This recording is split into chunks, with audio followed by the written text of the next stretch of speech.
Awesome. All right, welcome everyone. This is Abby Gooch at the Intuition to Income Global Summit. And thanks for staying with us. We're so glad that you're all here. This is just building and the momentum is incredible. Today I have a dear soul friend with me online, and her name is Connie Stewart. And she, seriously, I don't know what it is about her, but she is connected to the ethers, man. And she is definitely going to take us on a wild ride. And what I love about Connie is she's so grounded. You know, she's so grounded in this physical, quote-unquote, real world. But she's just so wise. She seriously just feels like a wise woman in my life. So I'm just so grateful to have her on the show. And Connie, I would love you to introduce yourself to our audience. Just tell us a little about you. I already know about you, but let our audience know about you. And then we'll move right into the interview. Sure. Well, I'm so happy to be here with you today, Abby, and all the others. I am what many consider a clairvoyant medium. I'm a healer. Bottom line is I'm psychic. I can't deny it. It's not a word that a lot of people like anymore because we think of crystal balls and incense burning and long fingernails. But maybe you might call me a modern-day shaman, which basically means that I can see into the past, and I see the present, and I see into the future, and I'm able to connect with people who've crossed over. But at the end of the day, it's all about movement of energy, reading energy, sensing energy, clearing energy, healing energy. These are the things that speak to my heart because it helps advance us as a civilization, and it helps advance our planet. Very cool. Well, thank you. And Connie, you're working with individuals in the San Diego area, and you also have a global practice as well where you can see people via phone anywhere. Is that right? That's very true. I work largely with locals, but that has expanded to the rest of the country and out of the country as well. You know, with video and phone, it makes it so easy. And quite frankly, I don't really need to speak to someone, see them, know them to connect. If I have a name, I can connect in any modality, in any form. Very cool. Awesome. So Connie, being an intuitive and a medium, a psychic, I love it. It's kind of a scary word sometimes, but it's so true. What is it and how has intuition played a role in your life? Well, you know, it started very young. I grew up in the South. I'm from New Orleans, and unfortunately had a traumatic childhood. It was an abusive environment. And without realizing it, I think that I used my abilities to jump out of my body to stay safe in a certain way. You know, your body could undergo things, but if you're out of your body, your spirit and your mind even could stay safe. So I think I practiced it for survival.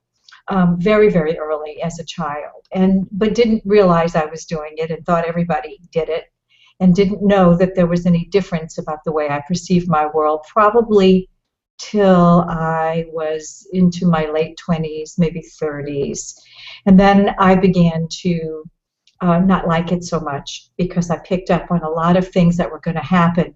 And an undeveloped psychic mind is like a 4-year-old child. It likes the train wrecks. It picks up on the exciting but not so happy events, you know, because the psychic mind likes to be entertained. So I didn't like it. And it was a little bit later then that I actually set about developing it, you know, on purpose and with purpose to help other people. Wow. Yeah, you know, I love how often our greatest challenges become our biggest gifts, you know, and Right. It is seeing that silver lining and understanding that the universe isn't against us, that our soul is that powerful that it could create an experience to then bring forth that which is within us. And that really is what intuition is that, that link to source from within us. So Absolutely. I love that. Yeah. Yeah, and the clearer that we keep ourselves, the higher our vibration, the healthier we live, you know, eating organics and limiting sugar and alcohol and things that don't serve the vessel. The more we practice good health physically and increase our vitality, I find the easier, quicker, and, you know, with greater ease, I can channel and bring in information. And it does require, though, you know, that commitment to our physical self as well.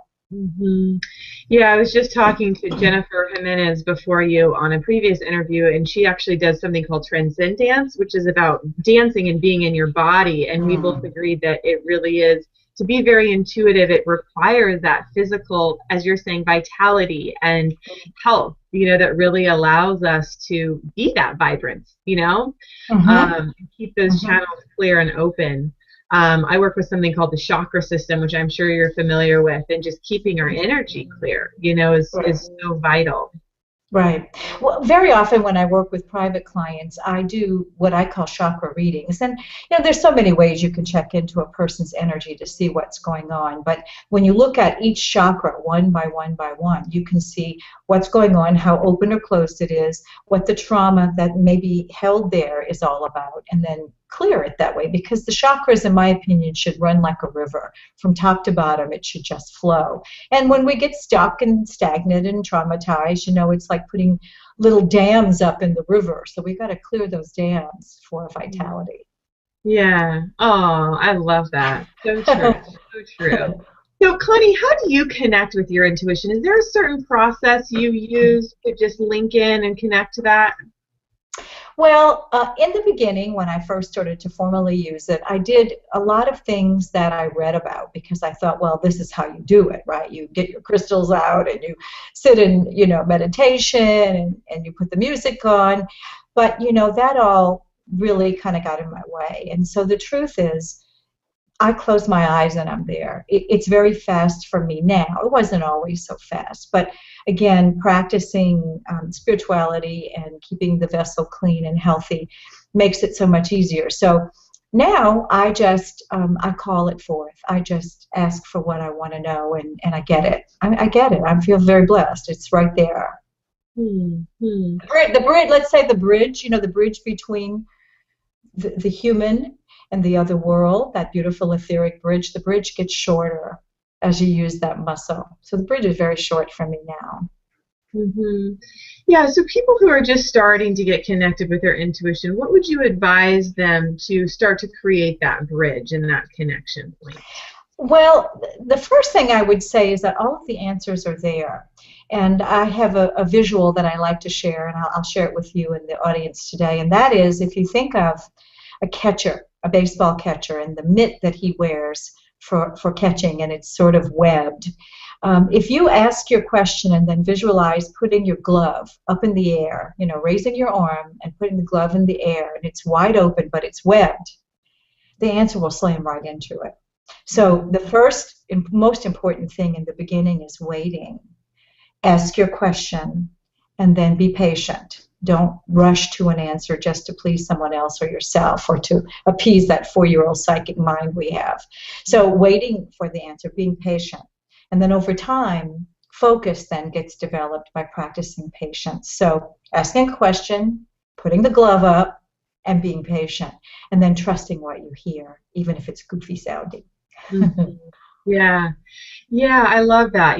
Patience is definitely something I'm working on cultivating. Do you have any intuitive guidance on how people can be patient without moving into anxiety or fear? Because sometimes it is that gap of not knowing where the mind can get activated.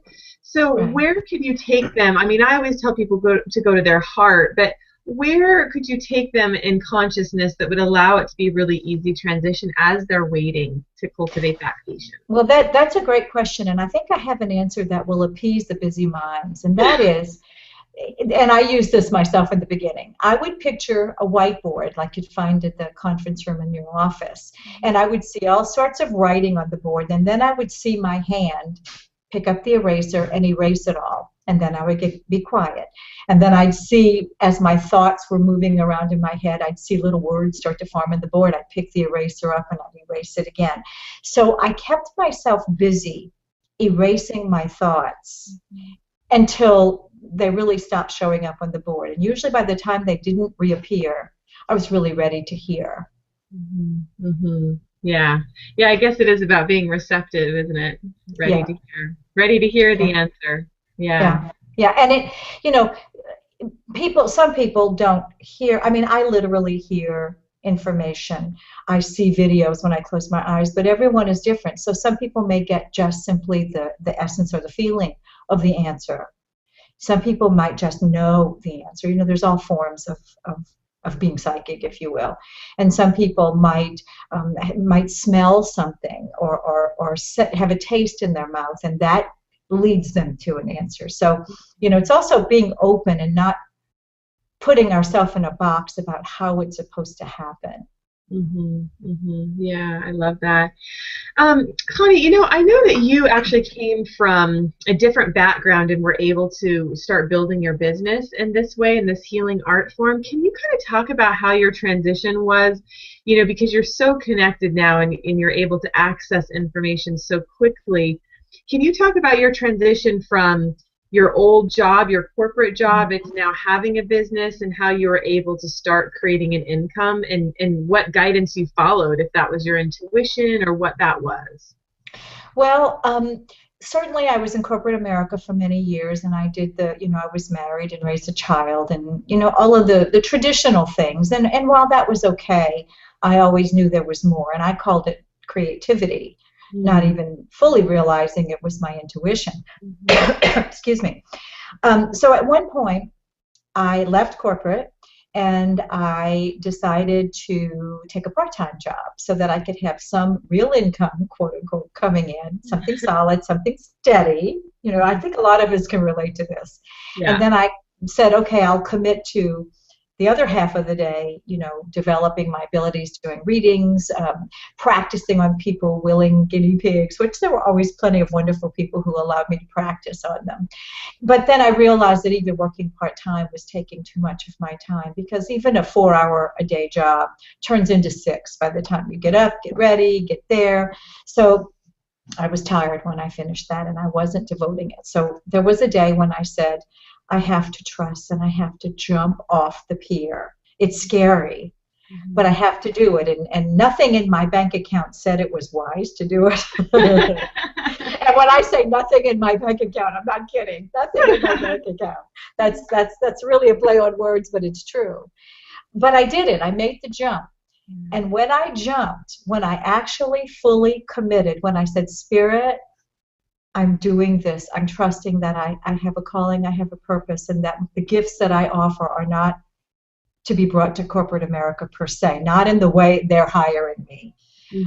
And so I sort of jumped off and, then started slowly but surely to build a career. One of the ways that worked for me was I chose a community where I felt the community could use my service. I chose the gay and lesbian community, and I said, I am a friend of the community, and I know that there are issues here, like any community, of any specialized group, that I'd like to offer my services to. So I joined a networking group, and even though I'm not in the community as a participant, I have many now clients and friends in the community, and they have supported me and loved me, and I have loved them.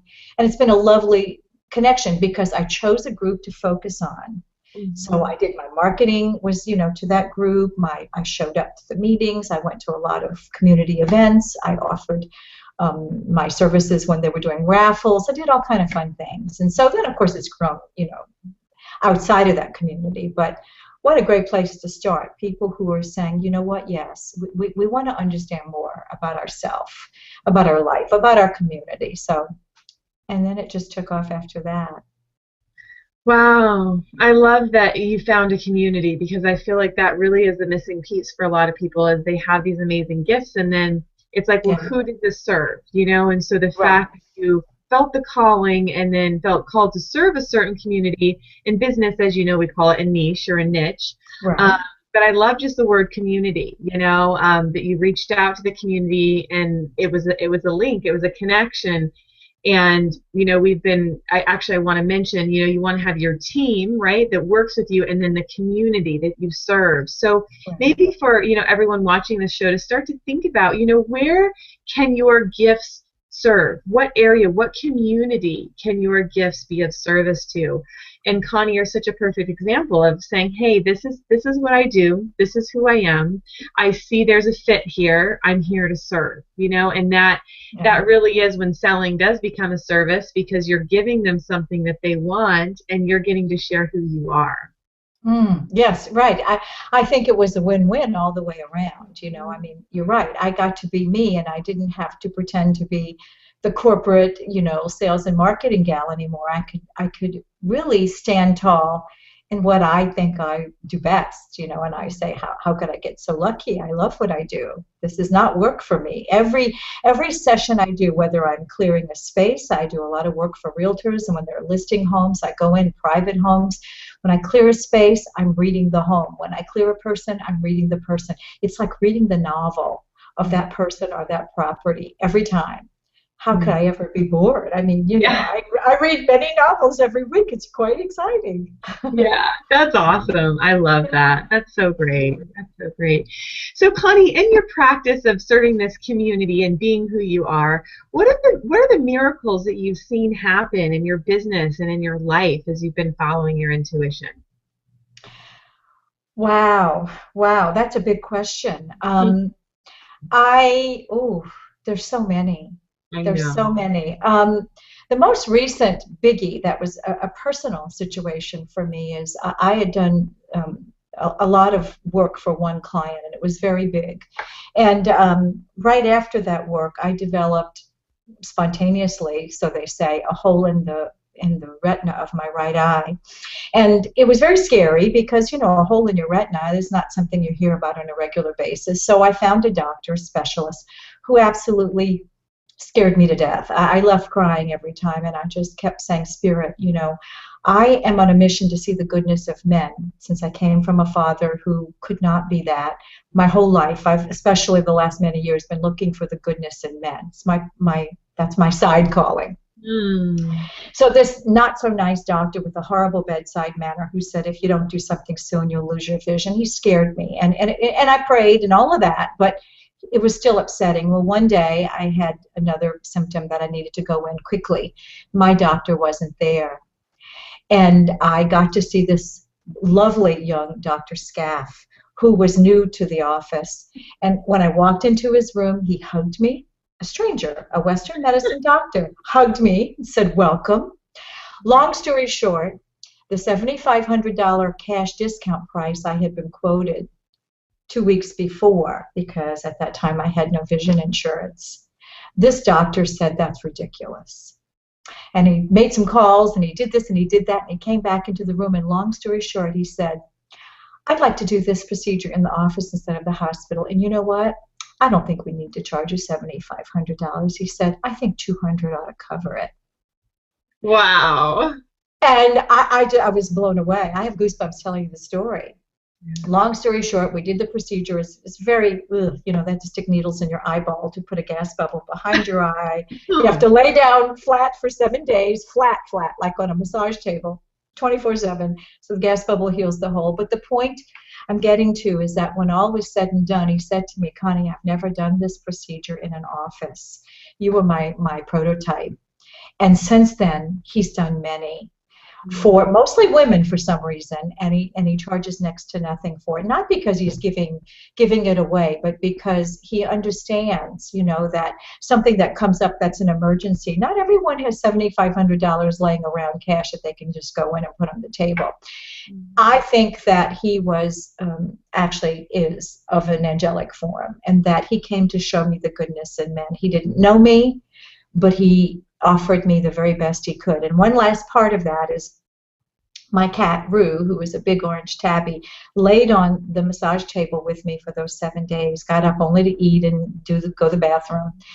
When I got up and my right eye was healed, his right pupil became permanently dilated.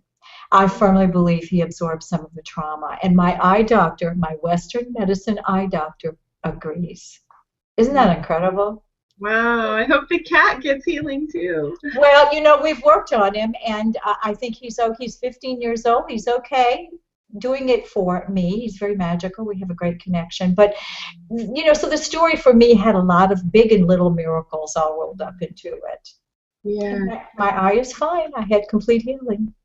Wow, well, you look beautiful. And, I guess when you're telling me that, I feel just a reconnection to the complexity of the universe, how it's all connected, and sometimes we don't know how. We're giving out service or good positive energy, and then it comes back in such beautiful, miraculous forms, and it's like I just really trust the process, and I love hearing stories like that because it just reaffirms, the goodness of not only men but the universe and of you, and just how it's all so interconnected. So true, so true. I will remember that, of course, especially always. What a great experience. Wow. Wow. So, Connie, focusing a little more on your business, how have you been able to increase your income as you've been following this intuitive guidance and really build your practice out? Well, one of the things, surprisingly, is how much to charge. It's a difficult topic for a Yeah. lot of people who are in the spiritual world who really do believe that they've been given a gift to share. Mhm.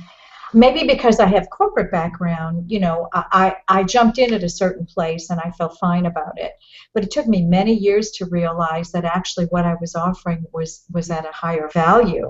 And it's hard to know what that dollar amount is because there's not really a precedence out there. Not really, because every healer is unique and everyone who uses their intuition is unique. But one of the things that I've listened to my intuition about is what to charge. And for instance, if I'm doing a big space clearing and it's very unique, I may be doing a business space clearing where I also profile employees and help the owner know if his people are in the right position and, what this one needs, what that one needs. That's all very unique. It's not cookie cutter. Every situation is different. So that's when I'll get quiet and I'll sit there and I'll tap in. And I'll just ask the universe, please help me, guide me. I need to know what is fair for that client and for me. For me as well, though. See, not just for the client. I have to feel good about this exchange, too, or else we're out of balance. Mm-hmm. So I trust my intuition in guiding me with specialized pricing, but also when it was time to have a price increase, for my regular services. And because I feel spirit guided me, I feel perfectly comfortable with it. So again, I'm going to ask you to take a few steps back, Connie, for people who are maybe just starting to set their prices or just starting to be in business. What would you tell them to do as far as just getting a baseline and feeling really comfortable, with trusting their intuition and setting a price? What advice would you give them? Well, because I am so invested in the psychic realm and the etheric realm, I have a pendulum. Not everybody's going to do this, but I have a pendulum.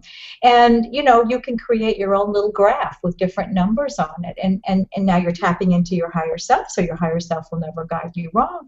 And you hold your pendulum over your graph, where the numbers go from left to right, what you're going to charge, different increments, and you ask for guidance from your higher self. What is a fair rate for my service, for what I do per hour, or however the person is regulating it? But that's just a fun little thing that I do. But let me tell you, it's right there because it is my higher self guiding me. It's my vibration that moves the pendulum, so it's got to be right on. I trust it. Yeah, probably trusting your gut feeling and your intuition. If you don't happen to have a pendulum, I always say what feels right. And Yes. Earlier this morning we were talking about, if something feels light, it's usually true for you. And if it feels heavy, it's usually not. So something as simple as that. Would you agree with that, Connie? I would. Yes, and maybe I wouldn't call it light or heavy, but it's along the same line. If I feel uplifted, if I get this sort of almost like a goosebumply, wonderful feeling, to me, that's always a truth. That always represents a truth. Yeah. And and I guess I would call it heavy if I feel kind of pulled down, then I'm like, not so much, not so much. Yeah. Very cool. Awesome. Yeah. So as you have raised your prices and built your practice and created this income, how have you seen it positively affect your life as you've allowed yourself to receive more? Have you noticed that you have more to give back, or what is it that you've noticed in your business? Well, that's a great question. As I have grown intuitively, and my abilities do continue to get stronger and stronger and stronger because I take better and better care of myself. So there's an exchange, right? I'm going to the gym, I eat well, all those things we talked about, get plenty of rest. As I invest in myself and am able to offer more because my abilities become increased, I don't feel too great if I don't raise my rates to be commensurate with that. Because then I feel like I'm out of balance. And even though I know I'm doing a better job, better and better and better, if I don't have it be balanced, then I feel a little, I'm not even sure what the word is, but I will kind of say to myself later, you know, I didn't charge enough for that. And I can just feel it. I can just tell I didn't. As I've increased my prices, no one has questioned it, which is great feedback, right? No one has questioned it. As a matter of fact, in some ways, I think business has increased because at that energetic level, I'm saying I value this, what I'm sharing with you, which allows them to feel it in return. Absolutely. And Connie, I really feel like you said it when you talked about the self-care and the self-love, because when you are taking care of yourself and you're investing in yourself and valuing yourself and recognizing the gifts that you bring, and this is for everyone, you know, when you really take the time to nurture and care for yourself, you see the value you bring, and then that's the energetic vibration you send out to other people, and so they're mirroring that back. And I've done the same thing. I mean, I started when I was 19. I've raised prices, you know, throughout the year to thousands of dollars, and I understand how it works. And when I'm in that centered place of love and congruency, people don't question. But if you are in incongruence at all or not in alignment, that's when you might get that mirrored back. But when you're coming from that solid place of love and self-care and investing, you bring that quality out and you're congruent, and it gets mirrored right back to you. Absolutely. And you also create a greater system of referrals. Most of my clients at this point are referrals. So by the time they call me, they've already heard something about the effect of the work that I do. So it's beautiful. You know, you couldn't ask for more. Yeah, that is beautiful. I love that. So Connie, is there anything special you want to share with our audience about what you do and how you feel it could apply to our audience? Well, you know, I think it can apply to every living being. I started and still do cut energetic cords. I believe that when we jump into this life, that from a soul stance, from the soul perspective, we choose our parents. We choose them wisely based on what imprints they will place upon us, emotional, energetic imprints. So we jump in, we forget all that, and even when we have traumatic childhoods like my own, those imprints are actually quite purposeful. So when a person gets to a place where they have perhaps been to therapy, they've been in meditation, they're really trying, and maybe even through therapy they have a great intellectual grasp on what the problem is, but they can't free themselves from making the same, let's say, unhealthy choices. That then can be greatly advanced by having that energetic cord to usually that core level person, mom, dad, original caretakers, having that cord cut. Sometimes the cord goes back to past life because I believe we continue the healing from life to life to life. So cutting energetic cords, I mean, can you think of anyone maybe who doesn't or hasn't had a cord? We all have cords. We imprint our animals. We imprint our children. We got imprinted. It's the human condition. Right. And when a cord is cut, it literally gives you the buoyancy to step forward with what you may already have learned intellectually, but now without so much energetic emotional charge. So the things that used to press your buttons are not as intense. And then you get some space so that then you can start to really learn and sort of assimilate what you've learned into a place where now you're walking with greater compassion for yourself and for other people, and certainly begin to start growing again. That's the primary basis of what I do, but there's so many other things. Moving energy, whether it's within a human being, a space, anything. When energy gets stagnant or blocked, or if it's been imprinted by very heavy and sometimes even what we might even call darker energies, those things don't belong there. They mess with our energetic field.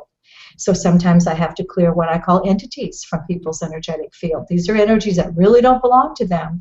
They're actually probably taking a ride on the railroad. They're sucking your energy. They may be causing fatigue or all kind of illnesses and problems. That needs to be removed safely and disposed of safely.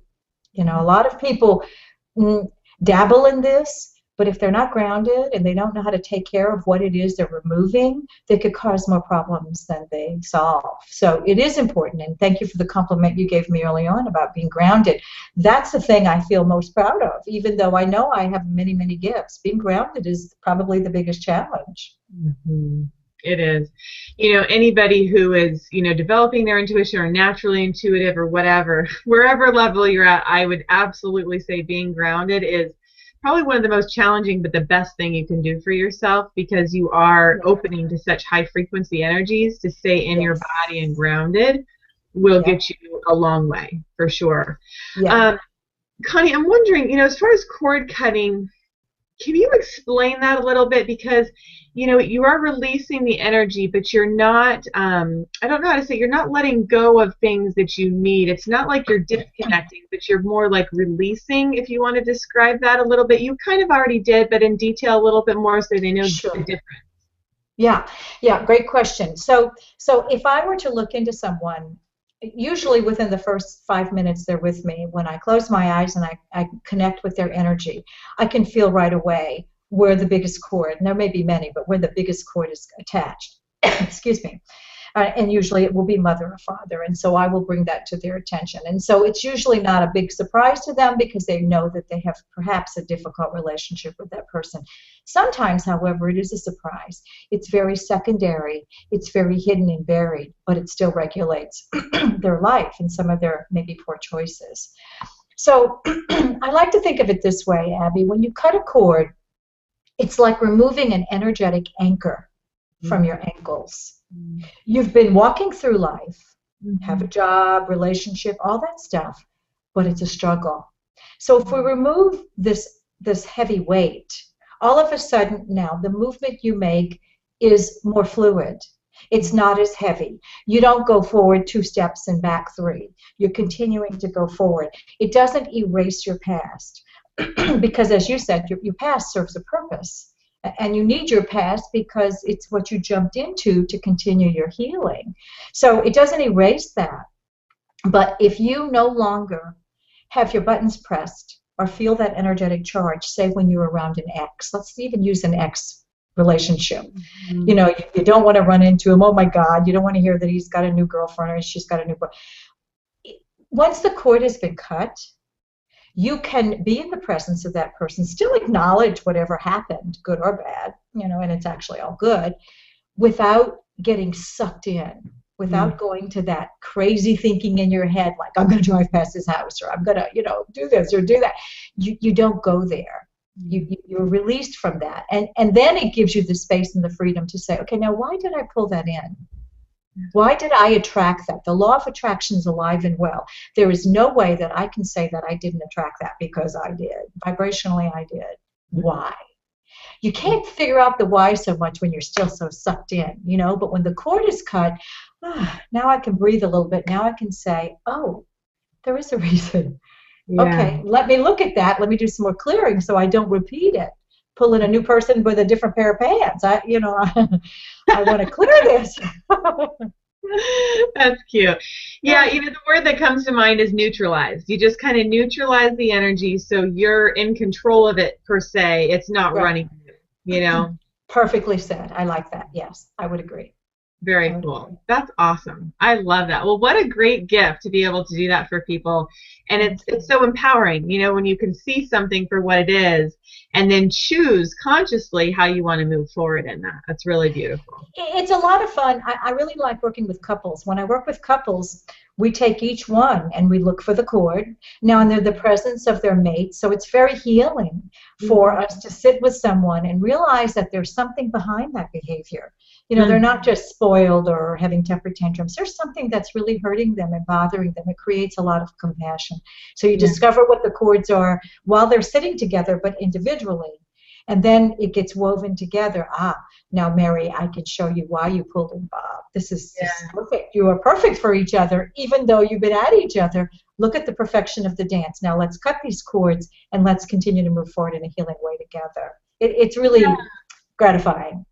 Yeah, I can see that. I mean, it's not so much about the people, it's the energy that's not working, but the two people still work. The two hearts are connected. Yeah. Yes, absolutely. Oh, that's really beautiful. I love that. So, Connie, is there a way people can find out more about you? Do you have a free gift or a website you can refer us to? Well, I do have a website. It's www.soulsync.com, SYNC.com. As far as a free gift, I don't think that I would say that I have anything formalized, but if someone goes to my website and they bother to pick up the phone and call me, I'm happy to just chat with them for a bit and just find out what it is that they're searching for, and maybe shed a little light on, whether it is something that I could help with, or maybe someone else would be better. Just sort of an informal little chat to see if they feel comfortable with the energy. Yeah. Yeah, I understand that. It's funny. I've had consultations before, and I find it's the same way. It's kind of like we were calling it virtual tea the other day. It's just kind of like you make the connection, and we were actually with Brenda McIntyre talking about you have soul contracts, and if it feels right, it feels right, and if it doesn't, it doesn't. But just to create that invitation. So I really You're appreciate right. you You're offering right. that. Yeah. Oh, sure. Thank you. Well, like you and I, we had that fabulous Yeah, connection right away. Yeah, absolutely. we just knew. Yeah. Yeah, it was funny. I was like, just to let everybody know, when I first connected with her, I was like, Connie, I feel like I'm sitting on the top of a cloud with you, just hanging out, having tea. Like, it was just really fun. So, Always fun. it is. The connections are always amazing. So, well, thank you everyone for joining. It's always a pleasure, and we'll see you all next time. Take care. Thank you. Have a great day. Thank you.